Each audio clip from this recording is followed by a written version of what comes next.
All right, NBA fans, on today's show, we're going to get a little bit weird and a little bit wild with some NBA blockbuster trades that the Warriors can pull off with their number 2 overall pick. There's a lot of speculation around that pick. Maybe they trade it, maybe they keep it, but I'm going to ask you guys, what should they do with that 2nd overall pick? Type K if you think they should keep it. Type T if you think they should trade it. And you know what? If they could land a guy like Giannis Antetokounmpo, they should absolutely trade that pick, and that's where we're starting out today's show. We're starting off with a bang. We're trading the MVP to the Golden State Warriors for that number 2 overall pick. Now, Giannis is going to be an unrestricted free agent in 2021, but maybe the Bucks don't win it all this year, and maybe Giannis is saying, hey, you know what? Give me up now because I'm going to leave anyway. Try to get something for me in return. Now, the Warriors have been linked to Giannis Antetokounmpo for a while, knowing that his free agency is coming up very, very soon, but maybe they can pull the trigger a little bit early and go ahead and get him under contract. Now, this year, he has been the MVP of the league, 29 points per game, 14 rebounds, 5 assists, and shooting a little better than 30% from 3. So you ready? Here's the trade I cooked up. Now, it's a lot of moving parts, so buckle up and read along with me.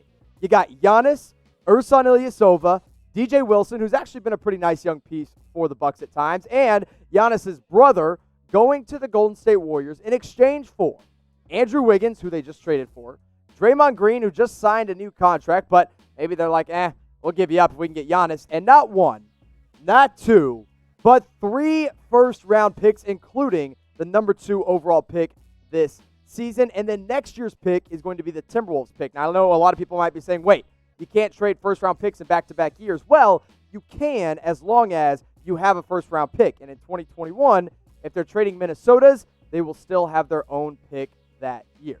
So let's look at what this new Warriors dynasty could look like with a big 3 of Steph Curry, Klay Thompson, and Giannis Antetokounmpo. You could put my 12-year-old cousin in the middle, and this team would still win championships with Steph, Klay, and Giannis. But you go Jordan Poole and probably Kevon Looney in the middle there, and they can also address their needs in free agency. But if you got Giannis and you got Steph and you got a healthy Klay, it really doesn't matter what the rest of that starting 5 looks like. Now, the Bucks get younger, and they get the number 2 overall pick, and they got to get a new point guard. I think if this were to happen, which I don't think it will, it would be a lot of moving parts, and I don't see this ever going down. But if it were to happen, I think they go ahead and move on from Eric Bledsoe and embrace a rebuild in Milwaukee. They draft LaMelo Ball. He's your new starting point guard. And then you got Chris Middleton, a young forward who still has some potential in Andrew Wiggins.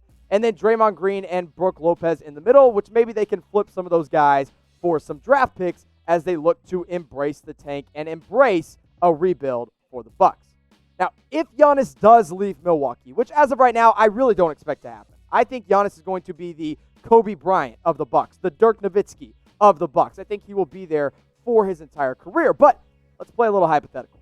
If Giannis does leave in 2021 or gets traded before that, where should he go? I'm going to make this a pinned comment on today's video. You're probably going to get hit with a YouTube ad break, so scroll on down to the comment section and let me know where Giannis should go should he leave Milwaukee.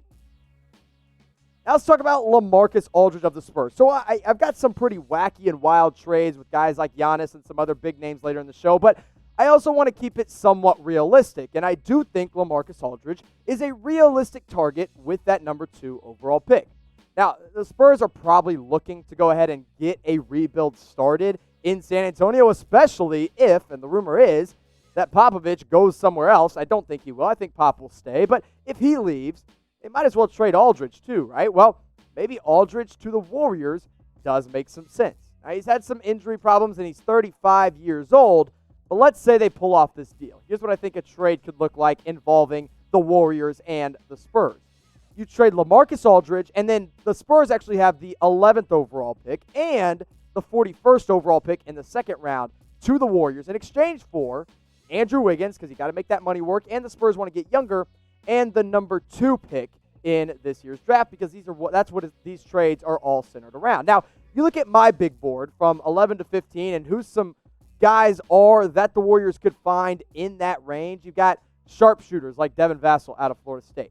You got a big man like Patrick Williams, an undersized big man, but still a big man, at number 12. I've got Tyrese Maxey out of Kentucky at 13, but the Warriors don't really need a guard. Kira Lewis Jr., same situation there. And then Alexei Pokazevsky out of Serbia. Not a guy they really need. So I think a guy that would make sense at 11 is exactly who I have at 11 on my draft board. Devin Vassell out of Florida State. An elite defender, an elite three-point shooter. Two things that the Warriors love to do. Play defense and shoot three-pointers. So now you got Steph and Klay in the backcourt. I say you go ahead and start Devin Vassell because he's probably your best forward on the team. And then Draymond Green's your power forward still. And you make LaMarcus Aldridge a experienced center in the middle. This team is right back into the title race. Now the Spurs, on the other hand, get much younger, and they really start to embrace the tank in San Antonio. DeJounte Murray, who is still not fully recovered from his ACL injury, is your starting point guard. I love this kid. I think he will be in the most improved player discussion next season. DeMar DeRozan's still there as a veteran presence, and then the rest of your guys are all really young, and you can keep developing them. You got Trey Lyles as a forward. Now you got Andrew Wiggins as a piece that you can potentially build around. And then I think with that number 2 pick, you draft a center, and in my opinion, the best big man in the draft, Onyeka Okongwu out of USC, a guy who could be a coach's dream in the middle.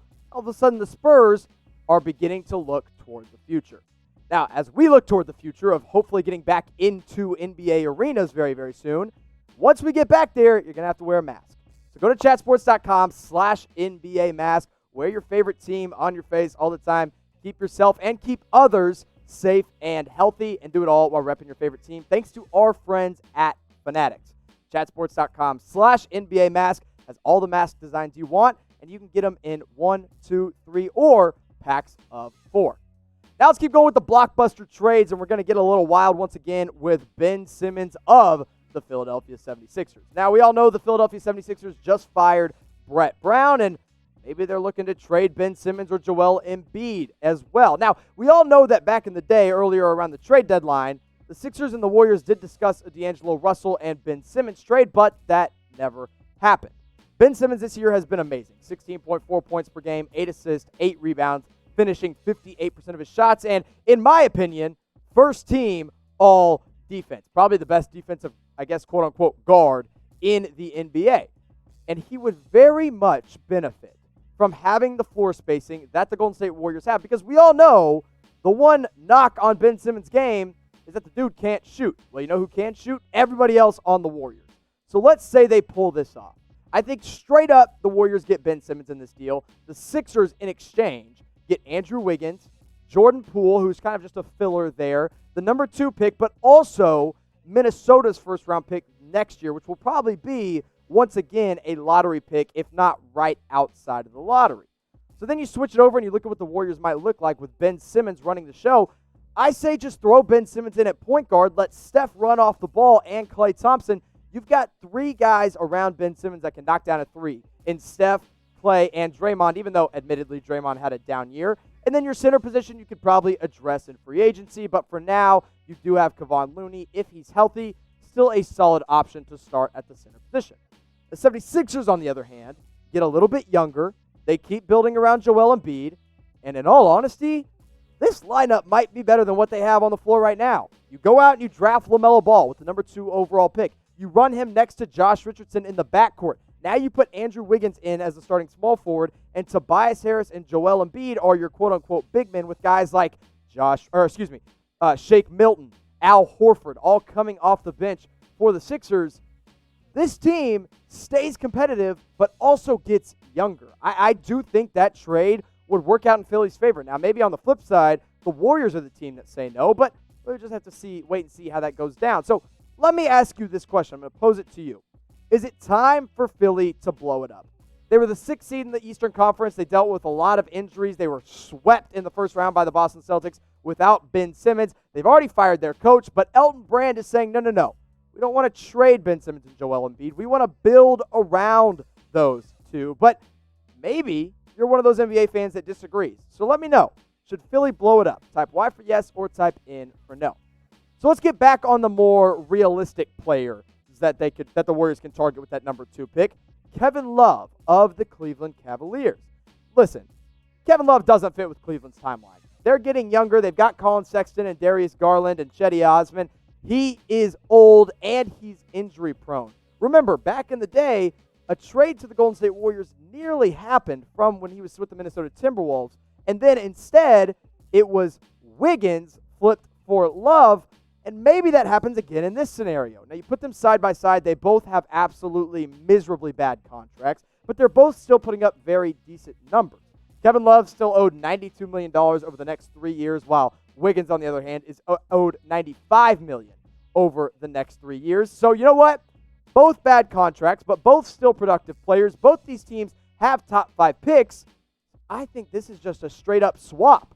You trade Kevin Love and the second pick, you trade Kevin Love and the 5th pick to the Warriors for Wiggins and the 2nd pick. The reason the Warriors say yes in this deal is because they get a win-now power forward, which addresses more of a need for them.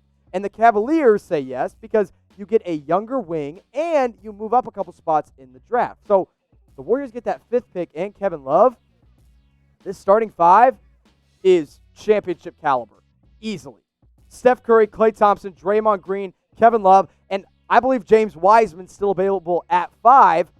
That is a ridiculously good starting 5. That is overpowered. That's one of those teams when you're playing NBA 2K, you tell your friends you can't pick that team because they're too overpowered. That is a very fun team and something that could definitely happen. Now, you flip it over to Cleveland's side, and they make some upgrades as well. They still have Tristan Thompson as the starting power forward. They just traded for Andre Drummond, who I expect to opt into his contract. He's your starting center. Your backcourt is now LaMelo Ball and Colin Sexton. I believe either Darius Garland's the 6th man, or you just look to flip him and get another draft pick. And now you've got Andrew Wiggins, who was once supposed to be the promised one in Cleveland after LeBron left, can now fulfill his destiny in this trade. So it's pretty even. You got Love in the 5th pick or Andrew Wiggins and the 2nd pick.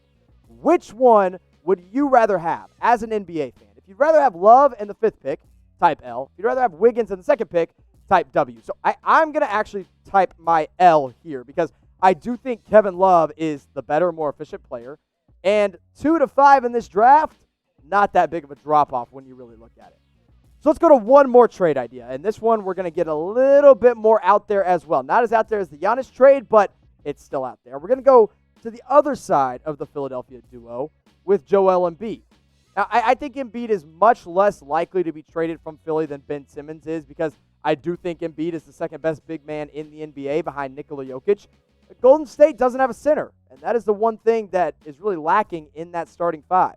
Over the last 4 years, Embiid has just progressively gotten better and better, although he took a bit of a step back this season compared to the last one. We all know his injury history is definitely scary, but since he's put on muscle and really worked on improving his body, it has gotten a lot better. So the trade scenario I cooked up in this one is Embiid straight up to the Golden State Warriors, and much like the Ben Simmons trade, you go Andrew Wiggins, the number 2 overall pick, the Minnesota first-round pick, but instead of Jordan Poole, you give Philly a big man back, give them Eric Pascal. So there you're just flipping a Kansas Jayhawk for another Kansas Jayhawk, and then 2 first-round draft picks go to the Sixers as well. So you look at what the Warriors have. Now they've got Embiid in the middle, and really that starting 5 is pretty much shored up. I mean, you got to address your shooting guard role. You probably don't want Jordan Poole starting next season if you're making a push for the NBA playoffs. But with Embiid, Curry, Klay, and Draymond, you're just fine. You go to the 76ers, and it's not quite as good as when you traded Ben Simmons, but it's still pretty solid. At this point, you bite the bullet and you commit to Al Horford at the starting center role. I think you draft Obi Toppin with that 2nd overall pick, and he immediately becomes your starting power forward. Tobias Harris is your scoring forward with Wiggins and Ben Simmons now in the backcourt. Problem here, not a lot of floor spacing. Not a lot of floor spacing at all, but you get younger and you get a draft pick and you trade Embiid and you start the rebuild once again in Philadelphia. Now, if if the Philadelphia 76ers do embrace a rebuild, which of these 2 guys should they trade? Now, I'm not saying they're going to trade either one. In fact, it looks like they're going to give some new head coach an opportunity to prove himself with these 2 guys as their core. But if you had to trade one of them, would you rather trade Joel Embiid or Ben Simmons? Type J for Joel Embiid or type B for Ben Simmons.